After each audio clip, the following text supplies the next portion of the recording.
আসসালামু আলাইকুম বন্ধুরা, আপনারা অনেকেই জানেন না যে ফোনের একটা অ্যাপসকে 2-3টা অ্যাপস বানিয়ে কিভাবে কাজ করা যায়। তো আমি আজকে আপনাদের মাঝে সেটাই দেখাবো।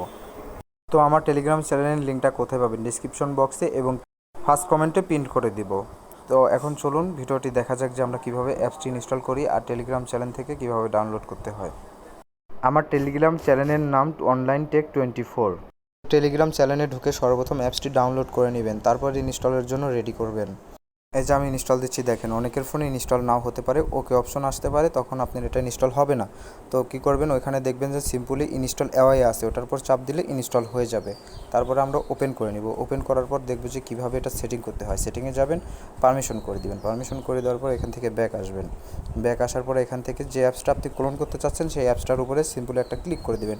ক্লিক করে দেওয়ার পরে দেখবেন আপনার এই যে নিচে ক্লোন অপশন এটা চালু হয়ে গেছে। তো এখানে চাপ দিলে এই যে ক্লোন হয়ে গেল। তো আরেকটা যদি করতে চান তো আবার সিম্পলি সেভাবে এসে আবার ক্লিক করে দিবেন।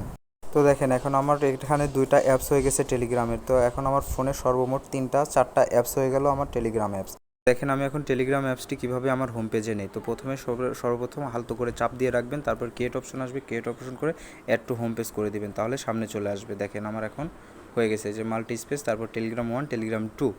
এখন আপনারা চাইলে লগ ইন করে নিতে পারেন। তো প্রতিদিন এরকম নিত্য নতুন টিপস পেতে চোখ রাখুন অনলাইন টেক 24-এর চ্যানেলে। আপনারা যদি কোনো রকম প্রবলেম ফেস করে থাকেন তাহলে আমাদের সাপোর্ট গ্রুপ আছে, সেখানে জানাবেন, আমি সমাধান দেওয়ার চেষ্টা করব ইনশাআল্লাহ।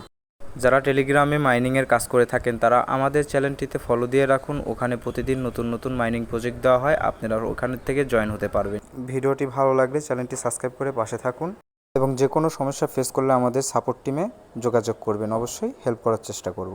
ধন্যবাদ।